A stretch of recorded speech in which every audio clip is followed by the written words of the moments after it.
In this problem, they want us to find the average rate of change. So, they want us to use the numbers between weeks 8 and 12.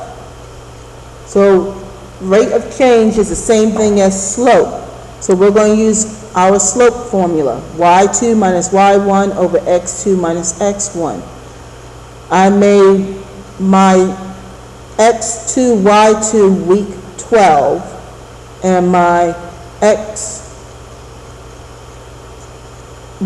y1 week 8. So I have 0.49 subtracting 0.04 over 12 minus 8.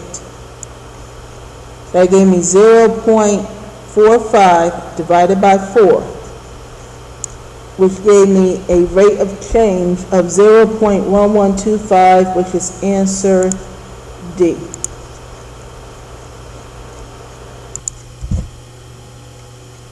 In number 22, they want us to compare one function with another. The first function they give us in slope-intercept form. And since they want us to compare the y-intercepts, what's the difference of the y-intercepts? The first equation tells us what the y-intercept is positive 5. Remember, the y-intercept is the number by itself when y or f of x is on one side and mx plus b is on the other. The second one, they don't give us an equation, they give us a data table. So we're going to have to find slope first. Again, to find slope, you just need y2 minus y1 and x2 over x1.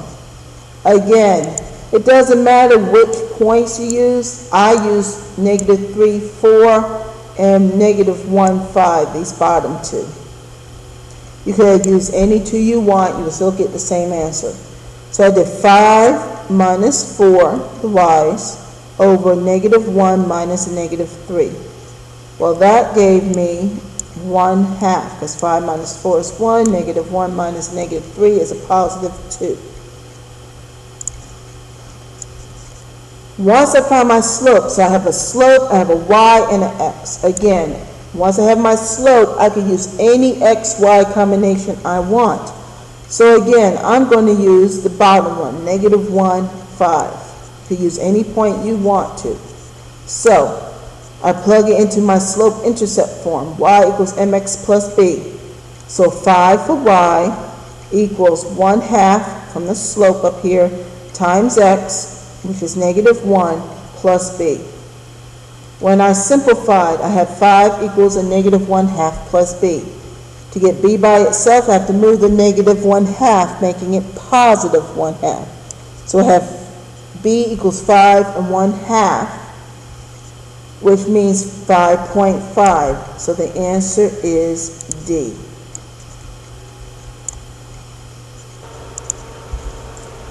In number 23, we're comparing two cell phone companies, Company Y and Company Z.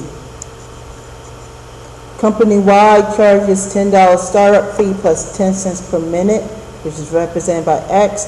Z charges 20 cents per minute with no startup fee. So Company Y is represented by 10 plus 0.10x, while Company Z is just 0.20x.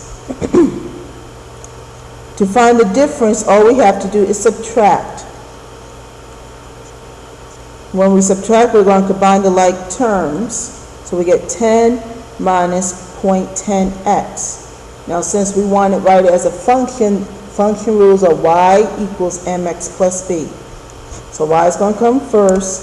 Your mx, which is this -0.10x, comes next, plus the $10. So the answer for this is B.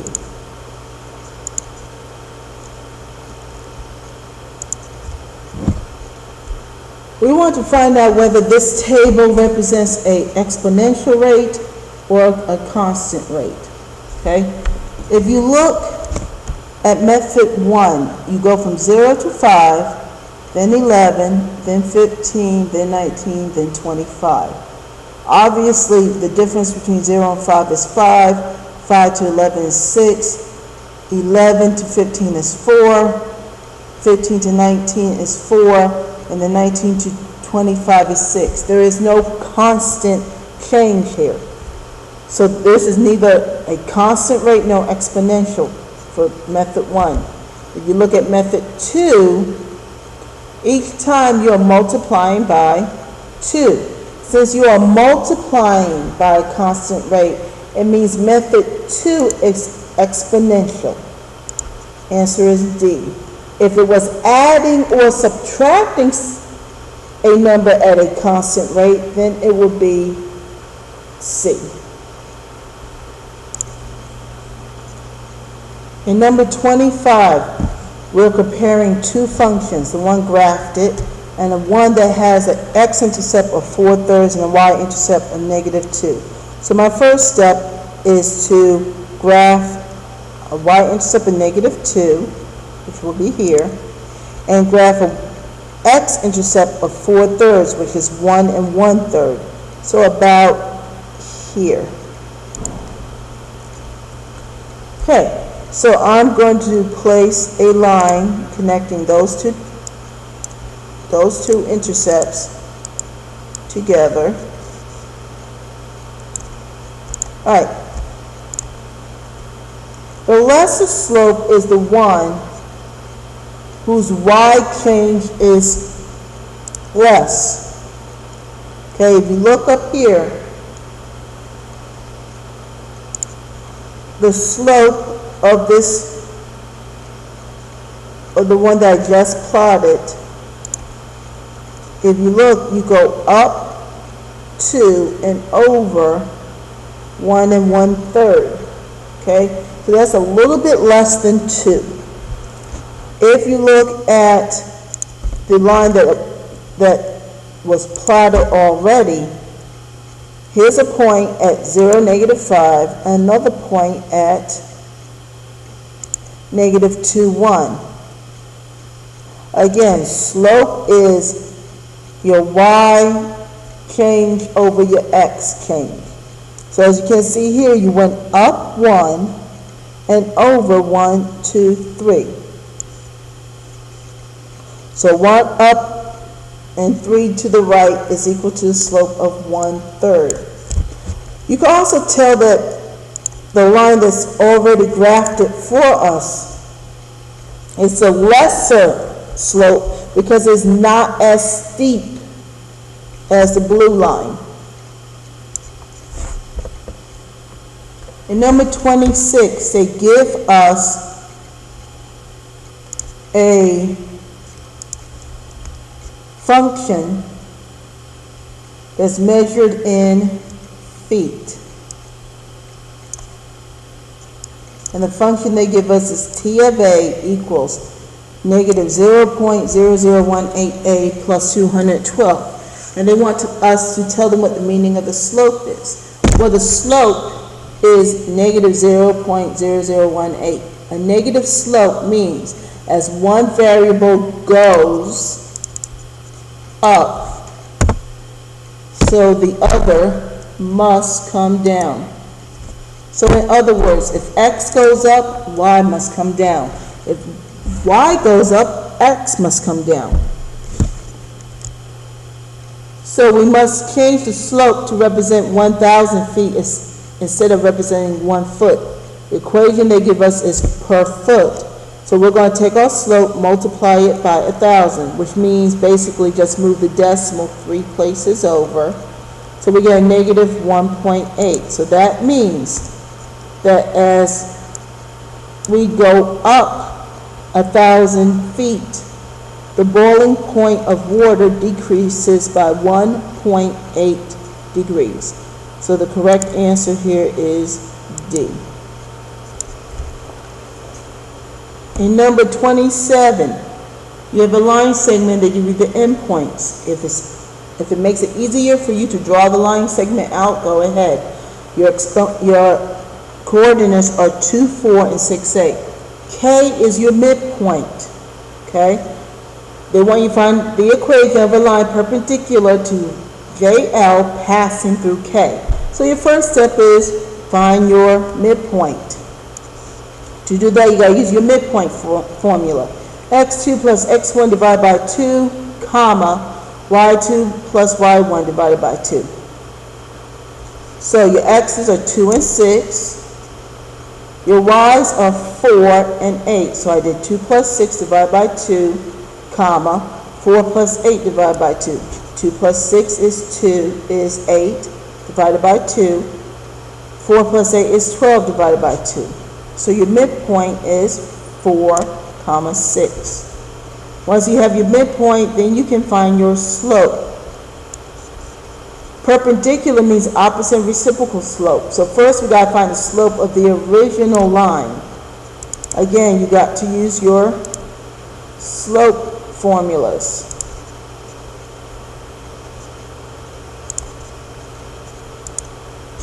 And your slope formulas are y2 minus y1 over x2 minus x1. And again, you're going to use the coordinates that they give you. So I have 8 minus 4 over 6 minus 2. 8 minus 4 is 4. 6 minus 2 is 4. So that gave me a slope of 1. That's for my original line, JL. To find the slope of my new line, I got to find the opposite and reciprocal of positive 1. A positive becomes negative, and the reciprocal of 1 is just 1. So my new slope is negative 1. So I have my new slope of negative 1, x being 4, and y being 6. Again, coming from a midpoint, because it has to pass through K. I plug everything into my slope-intercept form. Y equals mx plus b. So I have 6 equals negative 1 times 4 plus b. Negative 1 times 4 is negative 4. 6 equals negative 4 plus b. To get b by itself, I move the 4, exchange the signs, and make it 6 plus 4 equals b. b equals 10. So now I have my slope and my y-intercept. So my new equation is y equals negative x plus 10. And that will give me the same answer as choice A. For number 28, they want you to find the perimeter of a triangle, and they give you the 3 vertices. I went ahead and drew a triangle and labeled it A, B, and C, and put each point at each vertex of the triangle. Because they want you to find perimeter, you have to use the distance formula. Distance equals square root of x2 minus x1 squared plus y2 minus y1 squared.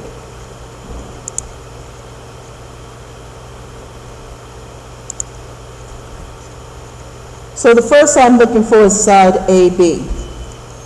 So AB is at 1, 3, and 2, negative 3. So I plug in my x's, 2 minus 1, so I'm going from this direction, square plus negative 3 minus 3. Again, you must always go in the same direction with the distance formula and the slope formulas. So 2 minus 1 is 1. Negative 3 minus 3 is negative 6. So I wind up with the square root of 1 squared plus negative 6 squared. When I do the math, 1 squared is 1, 6 squared is 36. 1 plus 36 is 37. So this is pretty close to square root of 36, which is 6. BC, again, BC is at 2, negative 3, and negative 1, negative 1. So when I plug in the numbers, I get 2 minus a negative 1 squared plus negative 3 minus a negative 1 squared. When I do the math, I get 3 squared plus negative 2 squared. 3 squared is 9, negative 2 squared is 4. 9 plus 4 is 13. 13 is pretty close to 16, and the square root of 16 is 4. Okay? In this one, AC, again, I do the exact same steps. 1 minus a negative 1 squared plus 3 minus a negative 1 squared, because I'm doing AC. So I have 2 squared plus 4 squared. 2 squared is 4, 4 squared is 16. That gives me square root of 20. Square root of 20 is closer to the square root of 4 than it is, square root of 20 is closer to 4 than it is to 5. So I'm just going to approximate this at 4.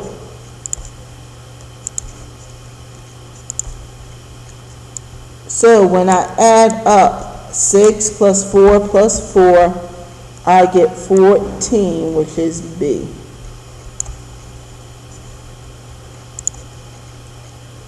'29 is more of a thinking than an actual mathematical problem. They give you this table of several states and their areas.